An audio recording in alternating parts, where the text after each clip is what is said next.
ஒரு தாய் மக்கள் நாம் என்போம், ஒன்றே எங்கள் குலம் என்போம், தலைவன் ஒருவன் தான் என்போம், சமரசம் எங்கள் வாழ்வென்போம், சமரசம் எங்கள் வாழ்வென்போம்.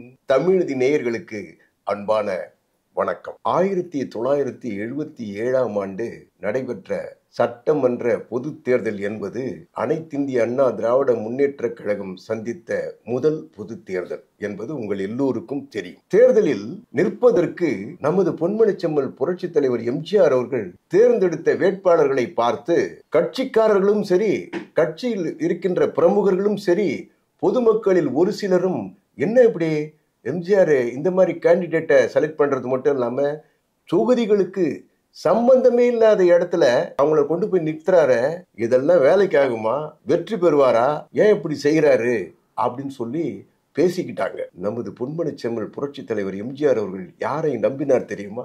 தமிழக மக்கள் நம்மை ஏமாற்ற மாட்டார்கள், நமக்கு நிச்சயமாக ஆதரவு தருவார்கள் என்ற ஸ்திரமான நம்பிக்கையோடு தான் வேட்பாளர்களை தேர்ந்தெடுத்து தொகுதிகளில் நிறுத்தினார். அது மட்டுமல்ல, ஜாதிய ரீதியாக வாக்குகளை பெற்று வெற்றி பெற வேண்டும் என்கின்ற சித்தாந்தத்தை 1977 சந்தித்த முதல் பொது தேர்தலிலேயே தகர்த்தெறிந்தார் நமது பொன்மனச்செம்மல் புரட்சி தலைவர் எம்ஜிஆர் அவர்கள். எப்படி? உதாரணத்திற்கு ஒன்றிரண்டை சொல்ல நான் விரும்புகிறேன். தூத்துக்குடியை சேர்ந்த திரு GR எட்மண்ட் அவர்களை நெல்லை சட்டமன்ற தொகுதியில் நிறுத்தி வெற்றி வாகை சூடினார்.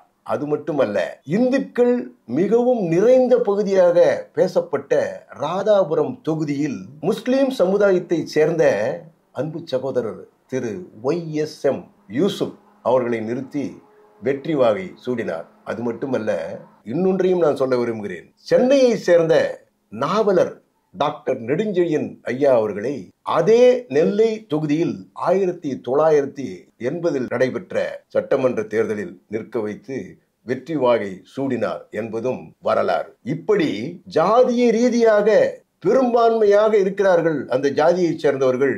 ஆகவே அந்த ஜாதியை சேர்ந்தவரை நிறுத்தினால்தான் வெற்றி வாகை சூட முடியும் என்கின்ற ஸ்திரமான ஒரு நம்பிக்கையை வைத்திருந்த மக்கள் இடையே நான் யாரை நிறுத்தினாலும் அவர்களுக்கு வெற்றி மாலை சூட்டுவார்கள் என்ற நம்பிக்கையோடு வேட்பாளர்களை தேர்ந்தெடுத்து தொகுதிகளில் நிறுத்தி வெற்றி வாகை சூடினார் தமிழக மக்களை நம்பி என்பதுதான் வரலாறு. அடுத்த பதிவில் சந்திக்கலாம்.